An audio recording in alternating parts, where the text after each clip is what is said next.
हमारे श्रीधाम अयोध्या में एक महात्मा थे, वो राम जी को अपना शिष्य मानते थे।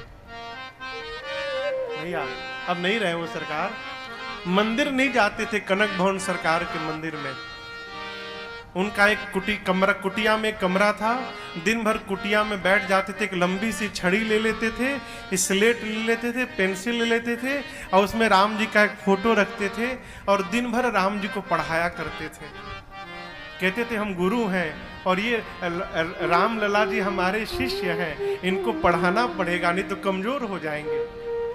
स्लेट पे लिख देते थे क और कहते थे छड़ी दिखा के राम जी पढ़िए क है ये। फिर उनको कभी कभी लगता था कि राम जी नहीं पढ़ रहे हैं तो राम जी को छड़ी दिखा के डराते थे कि मारूंगा आपको। उनको फिर लगता था कि छड़ी देख के राम जी रोने लगे हैं तो स्वयं रोते रहते थे दिन भर। कहते थे आप ही तो नहीं पढ़ रहे हैं, मुझे विवश होके आपको डराना पड़ रहा। मंदिर नहीं जाते थे भैया।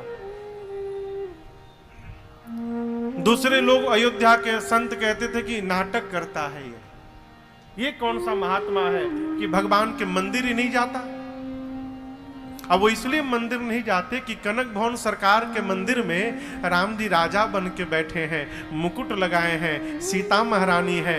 ये सोचते थे यदि मैं जाऊं तो मैं राम जी का गुरु हूं, राम जी सिंहासन पर बैठे हैं। गुरु जी को सामने देख के कहीं राम जी को संकोच न हो जाए कि गुरु जी नीचे खड़े हैं और मैं सिंहासन पर बैठा हूं। शिष्य को संकोच न उत्पन्न हो, इसलिए वो जीवन में कभी मंदिर नहीं गए, नहीं जाते थे।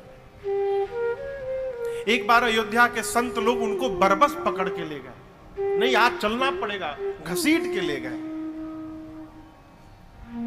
जब कनक भवन के मंदिर के सीढ़ियों पर चढ़ने लगे ना तो सरकार जोर से बोले कि राम जी सुन ले। कहे राम जी मैं आना तो नहीं चाहता था, अब ये महात्मा जी लोग हमको बरबस लेके आ रहे हैं। राम जी आप राम जी संकोच मत करिएगा, आज एक दिन की बात है, मैं दोबारा फिर कभी नहीं आऊंगा।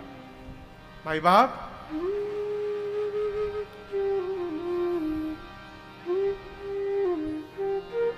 जब वो मंदिर में पहुंचे ना, राम जी का मुकुट नीचे गिर गया, मुकुट नीचे गिर गया। सीता मैया का मुख उनके आंचल से अपने आप ढक गया, क्यों गुरुजी आ गए हैं। जब लोग देखे अयोध्या के संत तो विह्वल हो गए, उनके चरणों में गिरकर क्षमा मांगने लगे। ये क्या है संबंध मानने का। आप जिस रूप में भगवान को देखना चाहेंगे, भगवान तो तैयार बैठे हैं कि हमको बुलाओ तो हम तुरंत आएंगे। यहां बुला कौन रहा है? कोई भगवान को देखने के लिए नहीं याद करता माई बाप, सब भिखारी बनकर भगवान से मांगने के लिए याद किया करते हैं। उनको प्रेम करने के लिए कोई याद नहीं करता।